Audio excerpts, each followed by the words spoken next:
Assalamualaikum warahmatullahi wabarakatuh.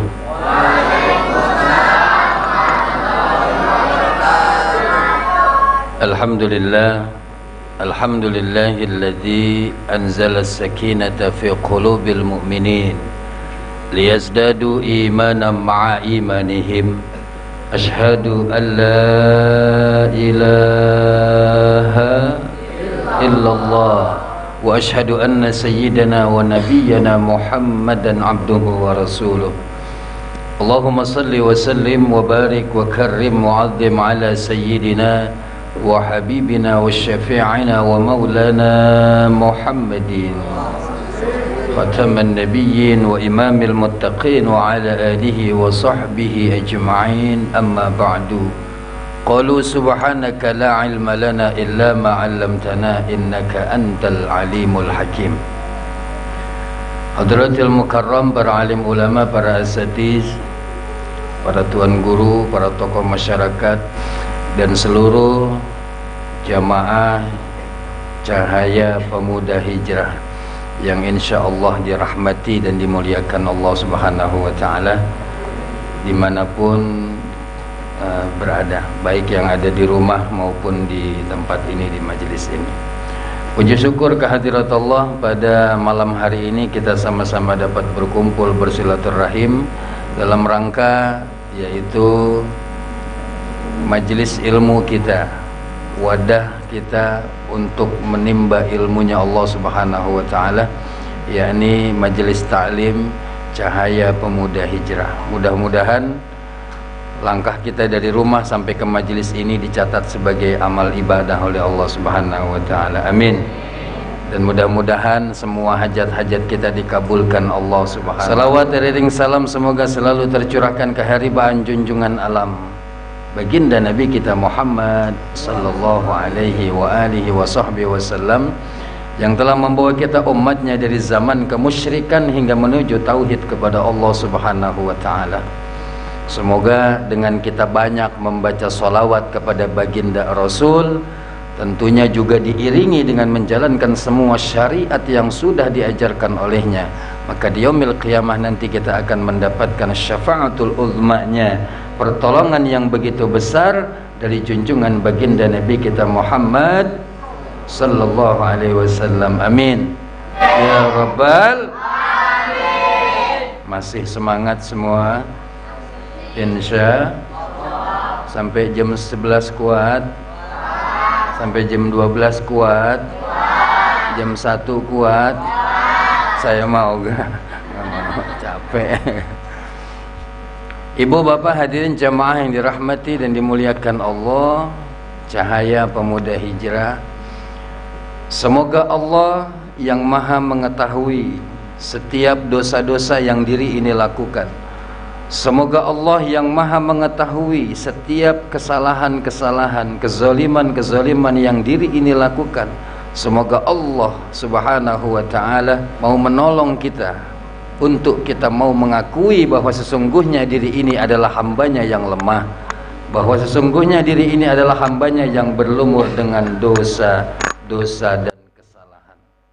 Ketika Allah Subhanahu wa ta'ala menganugerahkan rasa bersalah itu adalah merupakan satu nikmat dan karunia yang begitu besar yang Allah titipkan kepada kita, maka kita patut mengucap syukur alhamdulillahirabbil alamin, seraya memuji kemahasucian Allah Subhanahu wa ta'ala, kemahabesaran Allah Subhanahu wa ta'ala. Subhanallah walhamdulillah wa la ilaha illallah wallahu wa la quwwata illa billahil aliyyil azim. Subhanallah, maha suci Allah yang suci, diri ini yang banyak dosa. Ada enggak yang enggak punya dosa sekarang? Ada? Ibu-ibu ada yang enggak punya dosa? Akhwat, ada yang nggak punya dosa? Enggak, semua kita pasti punya dosa dan kesalahan. Dosa dan kesalahan kepada siapa? Yang pertama, dosa dan kesalahan kita kepada Allah atas kelalaian amal ibadah yang sering kita tinggalkan dan sering kita lalaikan. Yang kedua, dosa kita kepada diri kita sendiri, karena kita sudah berbuat zalim kepada jasad dan diri ini. Padahal jasad ini, diri ini adalah amanah, titipan dari Allah yang harus kita pergunakan untuk ibadah kepada Allah Subhanahu wa taala. Wa ma khalaqtul jinna wal insa illa liya'budun.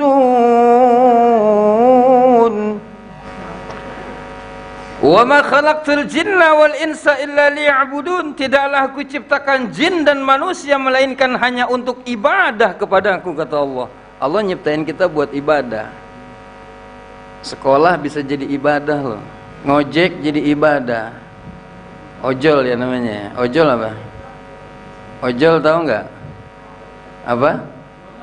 Ojek halal nggak? Halal, boleh, silahkan. Itu semua jadi ibadah. Tapi bentuk ibadah, pengabdian kita kepada Allah diantaranya adalah yang terangkum dalam arkanul Islam, arkanul iman. Diantaranya adalah menjalankan amal ibadah salat, saum di bulan suci Ramadan, lalu kemudian membayar zakat dan lain sebagainya. Itu adalah bentuk ibadah kepada Allah Subhanahu wa taala. Hadirin jamaah yang dirahmati Allah Subhanahu wa taala, cahaya pemuda hijrah yang dirahmati Allah. Lalu dosa kita kepada siapa? Ini yang menjadi pembahasan kita pada saat ini. Insya Allah nggak lama kita bahas, 10 menit selesai. Dosa kita kepada kedua orang tua kita, kepada ayah dan bunda kita. Semuanya masih punya orang tua kan? Masih? Yang putra masih punya orang tua, tunjuk tangan. Yang masih punya ayah bunda. Yang putri? Iya. Yang nenek-nenek pasti udah nggak punya itu ya. Baik. Berbicara tentang birrul walidain, berbakti kepada kedua orang tua. Adanya orang tua, maka adanya kita, sosok anak ini. Subhanallah. Kalau nggak ada ayah ibu kita nggak bakal ada, betul nggak? Betul. Ayah ibu kita tuh luar biasa. Bapak kita ada yang kerja jadi security, itu taruhannya nyawa. Jagain rumah orang, jagain toko orang. Kalau ada maling, yang pertama ngadepin siapa? Satpam, security. Security itu nggak main-main, taruhannya nyawa, betul nggak? Apalagi maling zaman sekarang, udah nggak kenal peri kemanusiaan. Pakai beceng, pakai golok, pakai mandau, pakai pedang, betul nggak? Oh, taruhannya nyawa tuh satpam tuh. Ada yang bapaknya jadi security, ada. Doakan mudah-mudahan ayah kita selamat dunia akhirat. Peras keringat, banting tulang, cari nafkah, cari uang untuk kita bisa makan. Yang kita makan tiap hari itu ibu beli beras, kemudian menyekolahkan kita, jajan setiap hari, itu duitnya dari mana? Ayah cari uang. Tiap hari itu peras keringat, banting tulang, Masya Allah. Kaki jadi kepala, kepala jadi kaki, gimana jadinya? Artinya apapun dilakukan untuk bisa mendapatkan uang untuk kita bisa makan anaknya, untuk anaknya bisa sekolah, itu ayah yang cari uang. Tapi sayang sejuta sayang, sekarang banyak anak yang ngelawan sama bapaknya. Ada nggak di sini? Ada nggak? Ada? Oh, enggak. Kalau udah masuk cahaya pemuda hijrah, semua taubat kepada Allah. Amin. Amin. Ya Rabbal. Amin. Nggak ada yang durhaka sama orang tua di sini, insya Allah. Namanya aja udah cahaya pemuda hijrah, mukanya bercahaya semua. Saya lihat di sini itu dari pojok ya sampai ke pojok lagi semua bercahaya, kena lampu. Luar biasa nggak perjuangan sosok ayah? Kalian kan nggak tahu untuk ayah dapatkan uang itu dari mana. Kadang suka pinjem temennya. Tahu nggak? Nggak tahu kan? Enak nggak kalau orang pinjem duit? Nggak enak. Tapi ayah kita paksain supaya bisa anaknya sekolah, supaya bisa keluarganya makan. Bahkan kadang-kadang dia mengerjakan sesuatu yang bukan pekerjaan dia, yang penting dia dapat uang halal. Luar biasa sosok ayah.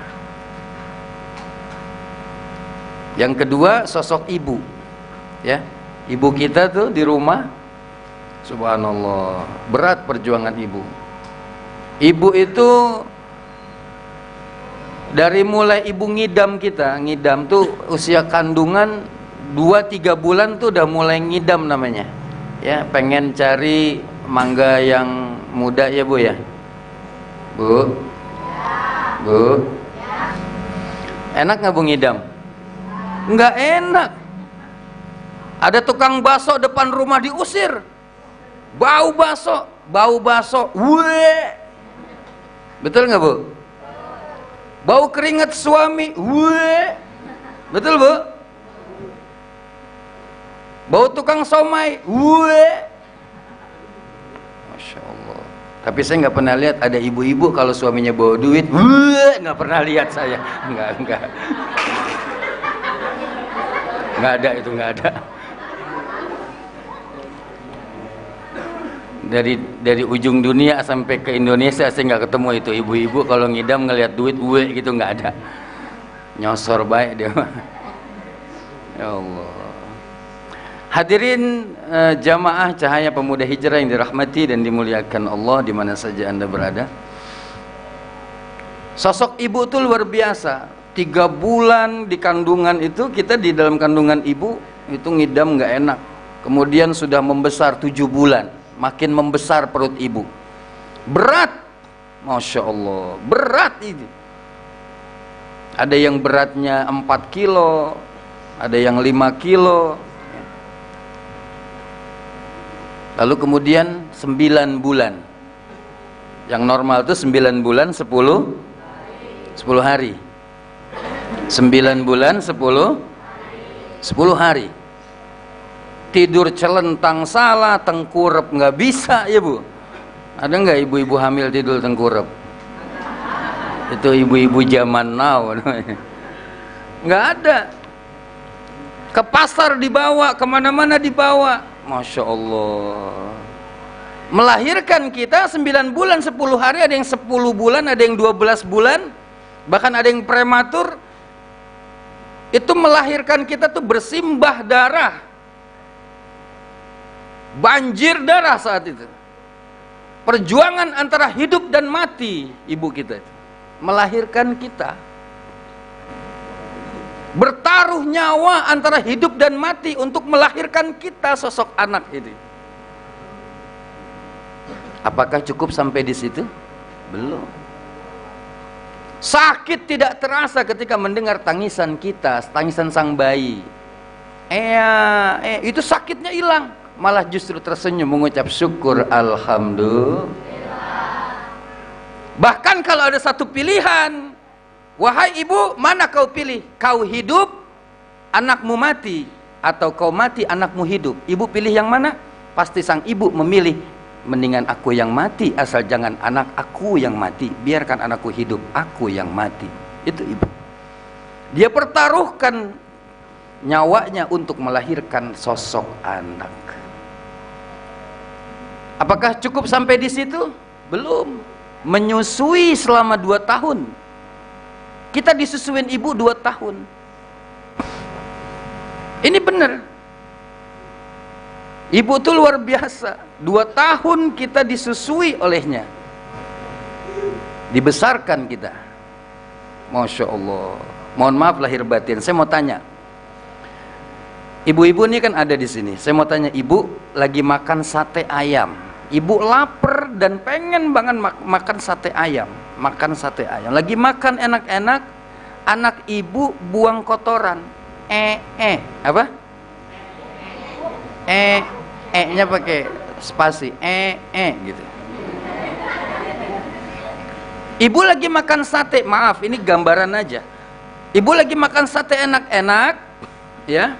Anak ibu buang kotoran. Kira-kira ibu terusin makannya atau sudahi dulu makannya ngurusin anaknya? Berhenti makan, ngurusin anak. Habis ngurusin anak, buang kotoran anak, lalu lanjutkan lagi makannya. Itu ibu. Sekarang anak dibalik.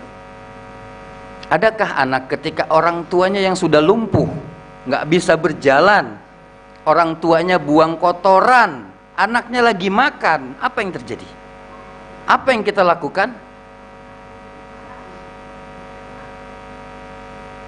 Subhanallah. Nggak bisa kita balas jasa kedua orang tua kita tuh, nggak bisa. Kasih sayang orang tua sepanjang zaman, tapi kasih anak sepanjang jalan. Kalau ada satu orang ayah, satu orang ibu menghidupi 7 bahkan 12 orang anak, mereka sanggup. Seorang ayah dan bunda punya anak 12, sanggup mereka sekolahkan semua. Gemuk-gemuk malah. Tapi adakah 12 orang anak menghidupi 2 orang tuanya yang sudah tua renta? Ada yang orang tuanya ditaruh di panti jompo. Kadang-kadang ibunya yang sudah tua, ayahnya yang sudah tua, taruh aja di tempat kakak, aku sibuk. Innalillahi. Jadi sampai kapanpun kita tidak akan pernah bisa membahagiakan kedua orang tua kita, apalagi membalas jasanya. Kalau membalas jasanya aja kita nggak bisa, apalagi, Masya Allah. Kok bisa? Saya bingung zaman sekarang itu ada anak durhaka kepada ayah bundanya. Bahkan ada sosok anak membunuh ibu kandungnya, bahkan anak membunuh ayah kandungnya. Na'udzubillah, summa na'udzubillah. Padahal dulu dia yang membesarkan, ayah bundanya dibunuh oleh kedua orang tuanya. Apa yang terjadi? Pertanyaan besar buat kita. Nah, inilah cahaya pemuda hijrah.